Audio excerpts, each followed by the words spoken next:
Good morning, Year 11, and welcome to 25th of March 2020.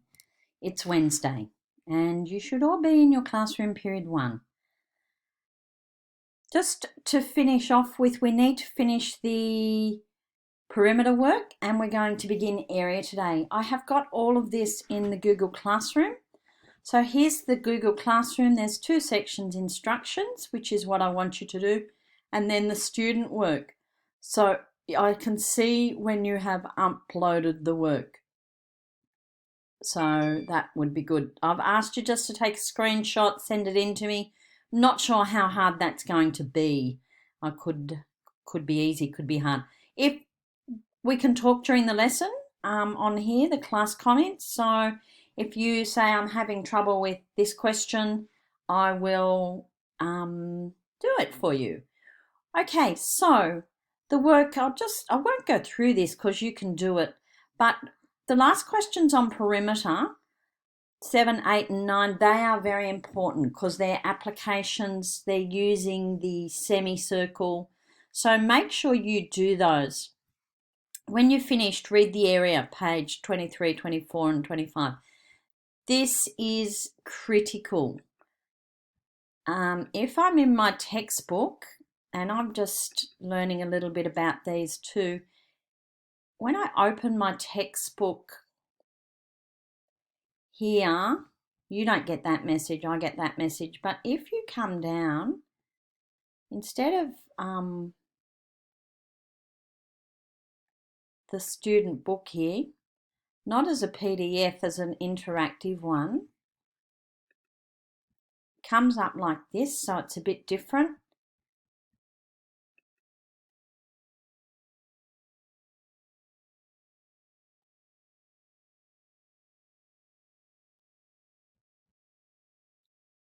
So I'm looking at my textbook here.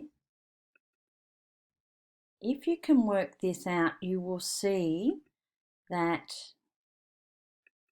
it actually provides you with videos as well. So there's all the perimeter stuff. If I click onto area, what I want you to do today, the formulas are really important, but I've asked you to add another column.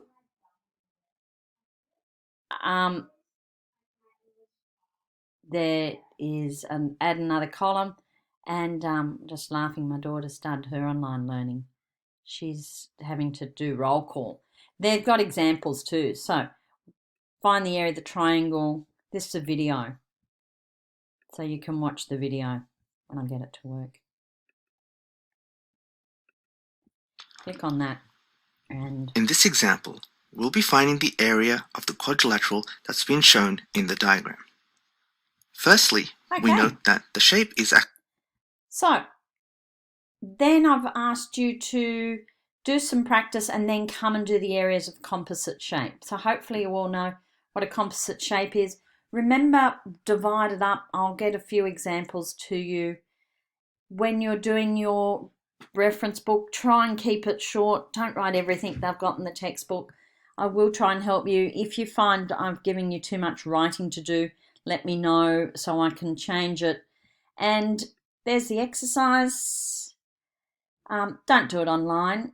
You can if you want, I guess, but I would prefer you just to do it in your exercise book, nice and neat, and take me a screenshot. All right, I wish you luck. Hopefully I'll see a few of you on here at 9 o'clock. Okay, take care. See you tomorrow. I'll see you later.